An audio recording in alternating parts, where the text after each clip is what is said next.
Here I have an AHM Rio Grande Alco S2, and this unit needs some work. Today I'll be tearing into this thing and reviving this locomotive. First up, we need to test this Alco S2 out. I'll set the unit up on my track. You can tell by the light being on, I already have my controller turned on, and I'll give the unit a little bit of power.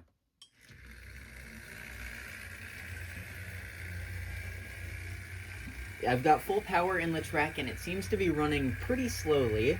It looks like it's accepting about 12 volts of power, which is a little bit lower than I would like. And it seems like the current draw is maybe slightly under half an amp. It also doesn't seem to be moving very well, so we might have some sort of mechanical issue going on inside the locomotive as well. Just for fun, I flipped the switch to change the direction of the model, and let's see if it runs any better going forwards.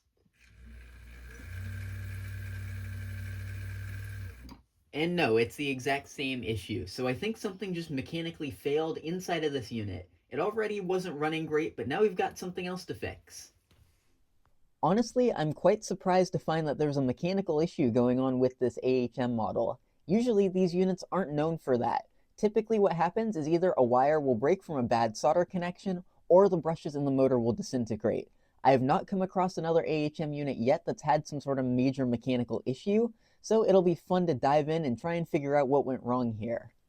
Before we dive into that repair, I want to give you a tour of this unit. There's been quite a bit of custom work done that I want to showcase, and in case any of you were interested, this unit came from a lot of locomotives off eBay. I think I acquired that lot roughly a year ago or so.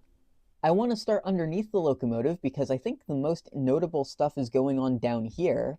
For one, someone has installed Cadies on each end. We'll get back to that in a second. But you can tell that this unit has been repainted from what I would suspect to be a Burlington Northern locomotive.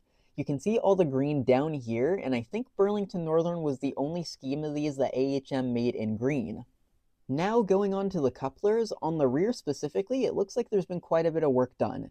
It looks like someone added to the rear pilot, which is really cool to see. They've added what looks to be a painted block of wood under the coupler box to give the coupler decent height. It's still way off, I'll show you that in a little bit. And something else they've done, which I've done on some of my units that I've converted to Cadies, is they used a little screw to hold the truck cover into place. It's not the best solution in the world, but it seems to work pretty well, and it's hard to spot if you cover it up. For the Cadie up front, they did not do any extra work to the pilot, and it's just held in place by this unpainted block of wood. And one final thing worth noting under here, someone painted the faces of these wheels and also the sides of the trucks, so it has sort of a rust effect. I said one more thing, this is actually the final thing. The traction tire also looks to be in pretty good shape. It's still pretty grippy, so when we go to clean out this model, I don't think I'll need to swap out that traction tire. Now moving on to the rest of the unit, it actually looks to be in pretty good shape. While this paintwork isn't perfect, and you can see where the decals were applied and whatnot, it looks really good. I love the little accents around the windows, the striping up front looks great, and then it's the same case on the other side. While some of the paint has faded a little bit, I think it looks pretty good for very clearly being someone's custom work. Another thing worth noting is that all the handrails are intact. The rear ones are bent inwards just a little bit, but that's no huge deal and I can live with that. For the most part on these AHM units, a lot of them tend to be missing handrails, so it's really nice to see this one has all of them.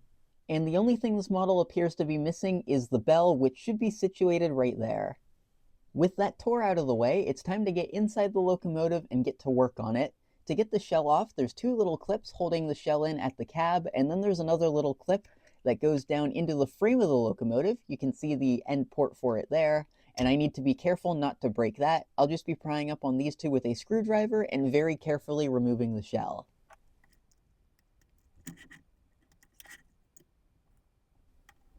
So here's the internals of the locomotive, and at a first glance it looks like someone did some custom lighting. We have an additional reversing light that goes to the rear light on the locomotive.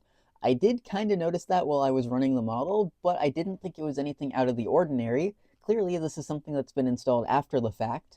And it looks like there's also been some modification around the front headlight. But other than that, it looks to be pretty good in here.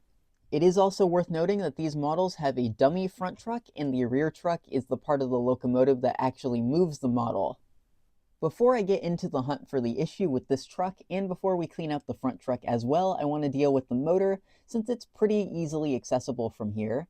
It's not the easiest thing to get to and clean out because the handrails are in the way, but I can make it work. To clean off the commutator of the motor, I'm going to be using some of these little picks that'll get in between the plates and get all the carbon out of those gaps. And then I'll be using this fiberglass pencil to clean off the rest of the commutator.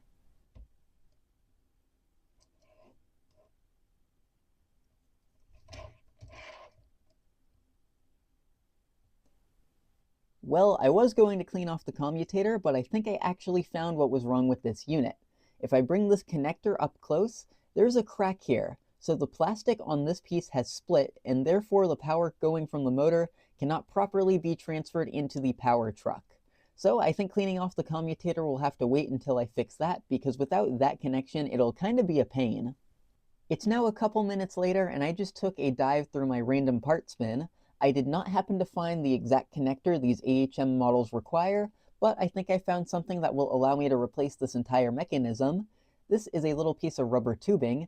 I got a whole bunch of this stuff for free in a lot a couple of years ago, and it's come in handy quite a bit. This piece seems to be the exact same size that I need to go from the motor to the geared truck. And I think once we get to this point in the repair, I'll just be able to remove all these components and situate this rubber tube in there. So I guess for now, I'm skipping the step relating to the motor. We'll come back to that, but we'll start with the unpowered dummy truck.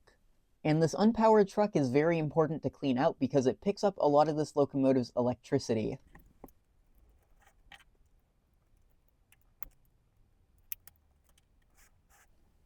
While none of these components look too terrible, I'm going to give this entire truck, as well as our two wheel sets, a good clean out with some rubbing alcohol.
With that done, it's time to move on to this rear truck. I want to get this completely out of the locomotive, and to do so, I need to just remove this black little clip. This will allow me to fully drop the truck out of the model.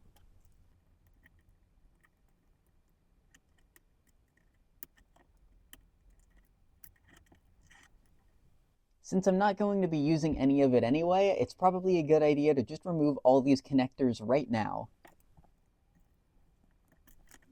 I didn't even notice this until I took this connector off the truck. If I zoom way in, I don't know if it'll come across on camera very well, there is a very slight crack right there. It matches almost exactly with the one that was on the motor, but for sure these two pieces would not allow this model to move, so I'm surprised I even got it to move a little bit at the beginning. And just to make my life easier in a little bit, I went in and slid on the rubber tubing off camera, so that way reassembling this model will be a little bit easier. But back to this truck. To get it the rest of the way apart, I need to remove this truck cover. I can take out the wheels, and then I can pry the two halves of this apart, and we can get inside and access all the gears and mechanical components.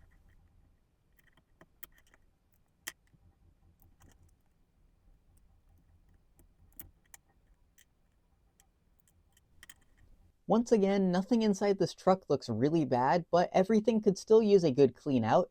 I'm going to once again use some rubbing alcohol and Q-tips to clean out all the old oil, dirt, and grease, And then when we go to put the unit back together, I'll be using some Labelle 106 on the worm gear for lubricant. And then when it comes to the gears and the other bearings, I'm going to be using a mixture of Labelle 107 and 102 depending on the application.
Now, all these pieces are cleaned up and it's time for me to put the entire truck back together.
Now it's time for me to go back and do the thing I was going to do at the very start of this video. I'm going to clean out the commutator using one of those little picks and a fiberglass pencil.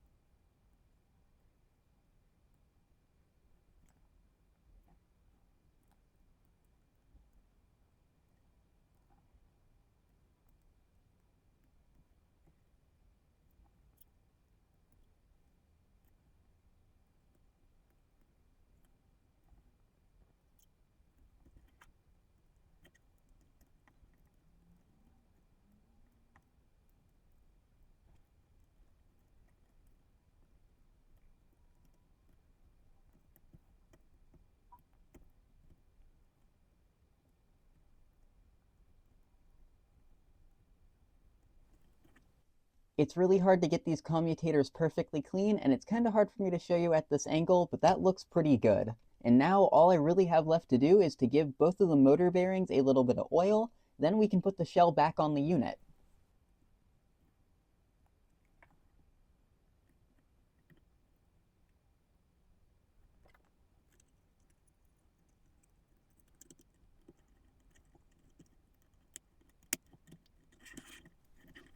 Before we go test out the unit, I want to show you something that I completely forgot about, the coupler heights. I mentioned on this unit that they were pretty low. Here's the look. This is the front coupler. And if I flip the unit around, here's the rear coupler, and somehow the rear coupler is even worse. Eventually, I would like to replace these plastic couplers with some good old Cadies, but to do so, I think it would require a lot of work. I really don't like how they decided to mount the coupler boxes on this unit, so for now, I'm going to leave them alone and make that a problem for future me. Now, all that work has been completed, so it's time to give this thing a test run, and hopefully this unit will start up and actually move. So, it's time for me to set our S2 up on the track. I'll turn on the controller. I'll get the engine aligned on the rails correctly. And now that the unit is on the tracks, let me turn up the power, and hopefully this unit will start right up. I heard something for... Oh, never mind, there it goes. I was about to say I heard something for a split second, but it seems like now it's sprung straight to life. And it seems to be running very quietly as well, which is really, really nice to see. Now I'll bring it to a stop, and we'll see if the unit runs the same going forwards.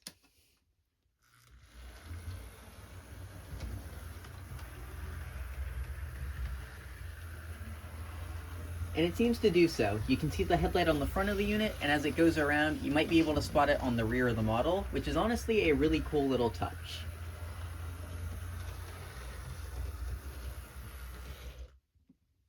And then let's, just for fun, see if this thing can crawl a little bit.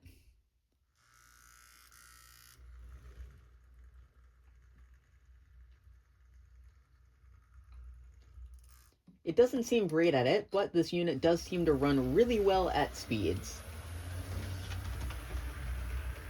It doesn't look like it brought the current draw down by much, but this unit definitely seems to be running a lot better than it did when we started.